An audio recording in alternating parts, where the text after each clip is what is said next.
Jika seorang pelacur kemudian ditakdirkan masuk surga karena menolong seekor anjing, apakah seorang ustadz kemudian akan ditakdirkan masuk neraka karena menyakiti seekor anjing?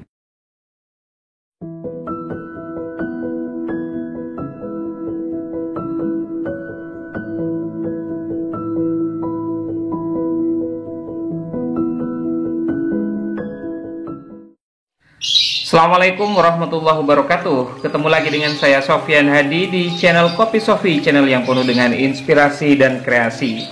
Lama sekali rasanya saya tidak membuat konten ngopi ya, ngobrol pintar. Dimana biasanya dalam konten ini kita akan, saya maksudnya akan membahas tentang hal-hal yang sedang viral, hal-hal yang sedang aktual, baik itu fenomena sosial, politik, budaya, dan lain sebagainya, yang mungkin apa yang kita obrolkan ini bermanfaat menjadi tambahan wawasan baru untuk kita semua. Dan hari ini saya sedang tergelitik ya untuk ngobrol-ngobrolin ya, ngobrol pintar, ngobrol sok pintar tentang sebuah kejadian aktual, viral. Seorang ustadz atau pendakwah dengan sengaja menabrak seekor anjing hingga anjing itu pingsan.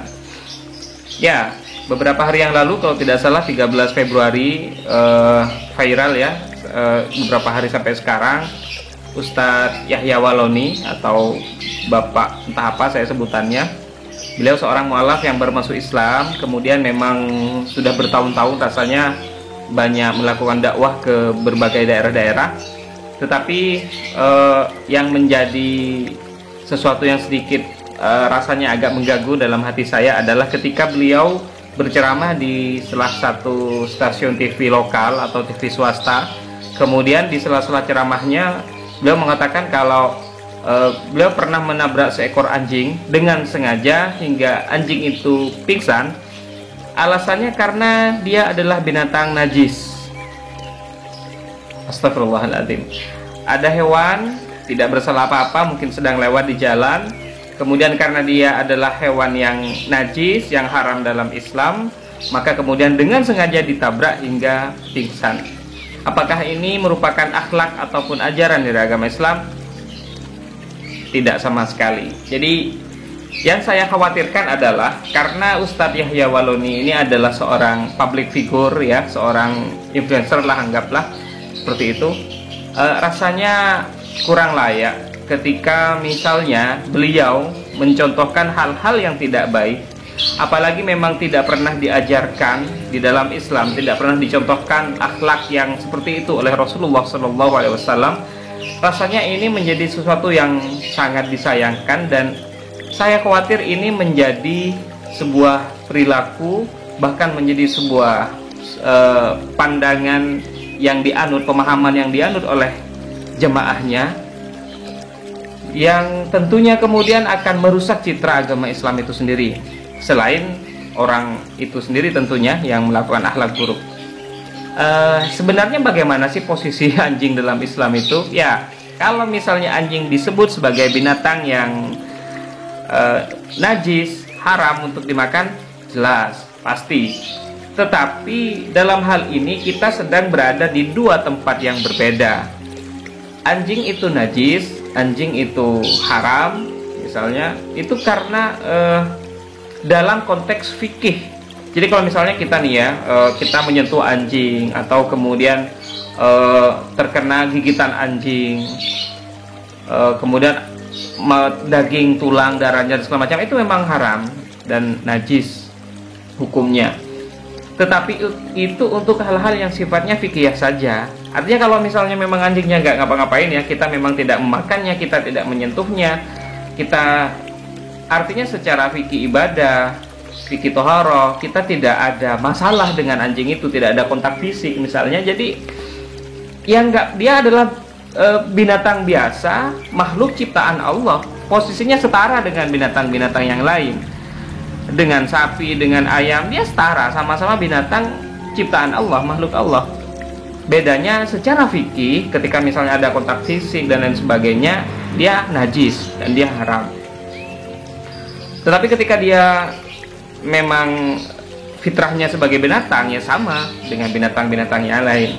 Artinya ketika Ustadz Yahya Waloni ini nggak ada hujan, nggak ada angin, naik mobil ya dengan gagahnya, dengan bangganya, kemudian wah itu ada binatang najis, anjing, langsung ditabrak misalnya, itu ya tetap melanggar dari aturan yang diajarkan oleh agama Islam. Karena kita diwajibkan untuk menyayangi, untuk menjadi rahmatan lil alamin, ya orang Islam, ya seorang muslim yang mampu menebarkan kasih sayang di dunia ini, di alam ini tanpa pandang bulu, baik kepada manusia ataupun kepada hewan-hewan, tumbuhan dan lain sebagainya.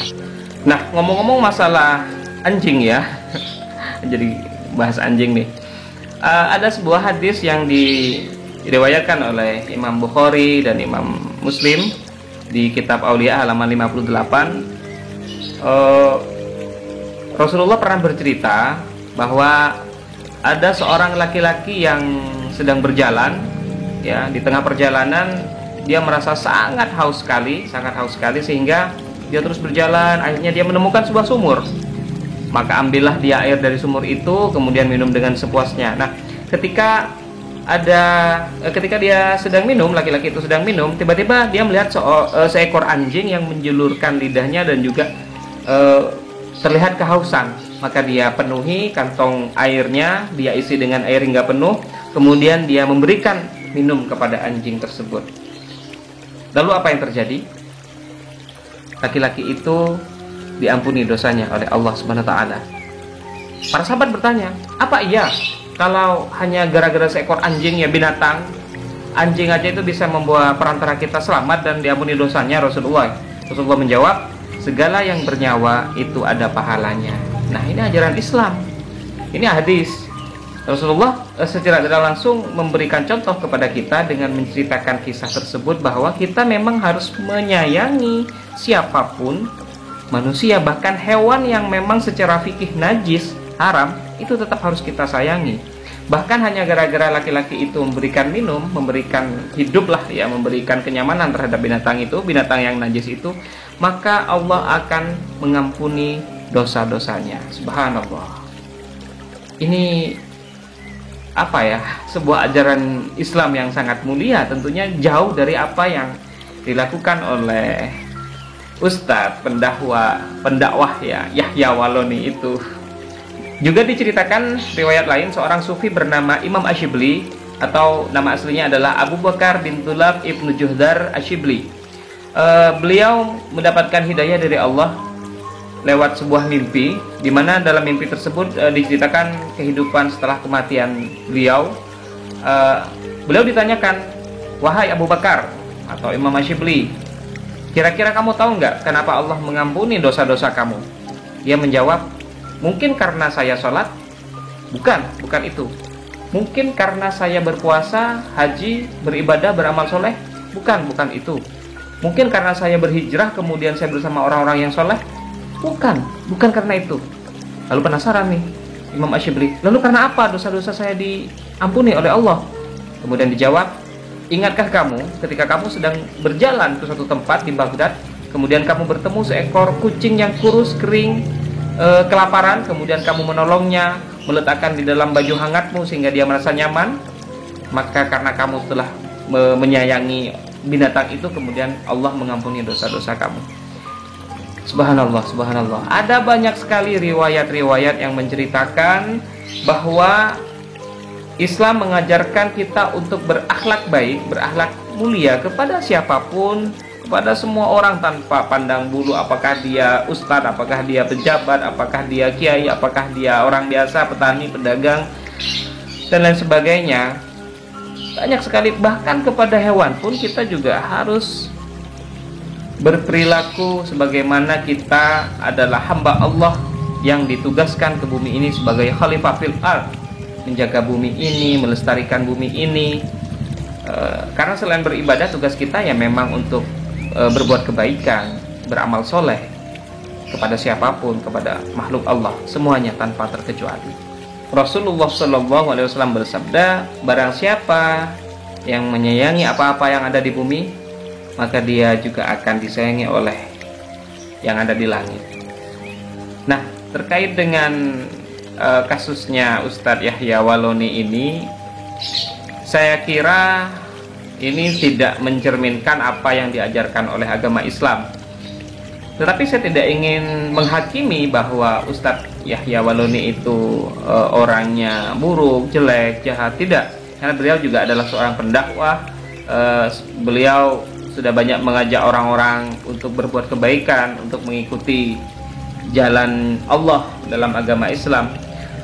Tetapi saya kira karena beliau itu adalah seorang public figure yang tentunya apa yang dikatakan, apa yang dilakukan itu akan menjadi contoh bagi masyarakat, bagi jemaahnya. Maka dalam hal ini saya meminta untuk semuanya, untuk kita semua, untuk Anda sekalian, berhati-hati memilah dan memilih apa yang diucapkan, apa yang dikatakan dan diceritakan oleh seorang da'i sekalipun, oleh seorang pendakwah, oleh ustadz, oleh kiai, atau siapapun tokoh public figure. Karena tidak semua dari apa yang mereka katakan itu mewakili dari background mereka, baik mereka itu ahli agama dan lain sebagainya. Kadang apa yang mereka lakukan, apa yang mereka katakan itu murni mewakili diri mereka pribadi, karakter mereka pribadi. Jadi memang sudah dari sananya sifatnya seperti itu, karakternya, tabiatnya memang sudah seperti itu.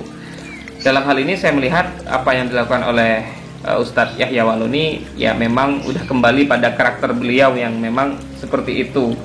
Tidak suka dengan anjing, mungkin karena gemes atau bagaimana, kemudian dia beliau mengendarai mobil dan menabrak anjing tersebut. Sama sekali tidak ada hubungannya dengan ajaran agama Islam. Kalaupun misalnya beliau mengatakan bahwa anjing itu najis, mungkin ya beliau hanya ingin mengatakan bahwa anjing itu najis. Alasan kemudian beliau menabraknya karena anjing itu najis, saya kira itu hanya pribadi beliau saja melakukan hal itu. Karena memang dalam Islam sama sekali tidak diajarkan untuk menyakiti siapapun, termasuk kepada hewan. Bahkan pernah diceritakan ya, seorang pelacur yang kemudian diampuni dosa-dosanya oleh Allah karena memberi makan seekor anjing yang kelaparan, menolong seekor anjing di tengah jalan. Dia diampuni oleh Allah Subhanahu wa taala. Pertanyaannya kemudian, jika seorang pelacur kemudian ditakdirkan masuk surga karena menolong seekor anjing, apakah seorang ustadz kemudian akan ditakdirkan masuk neraka karena menyakiti seekor anjing? Wallahu a'lam bishawab. Baiklah, sahabat Kopi Sufi Channel, ini mungkin yang bisa saya sampaikan. Kurang lebihnya saya mohon maaf. Kalau memang ada yang hal-hal baik, hal-hal positif yang bisa diambil dari ngopi kita kali ini, ngobrol pintar, semoga saja ini bermanfaat untuk kita semuanya. Misalnya ada hal-hal yang jelek, yang negatif, itu murni karena kelemahan, karena kebodohan saya pribadi. Sampai di sini dulu perjumpaan kita. Semoga kita bisa ketemu lagi pada konten-konten ngopi berikutnya. Sampai jumpa. Assalamualaikum warahmatullahi wabarakatuh.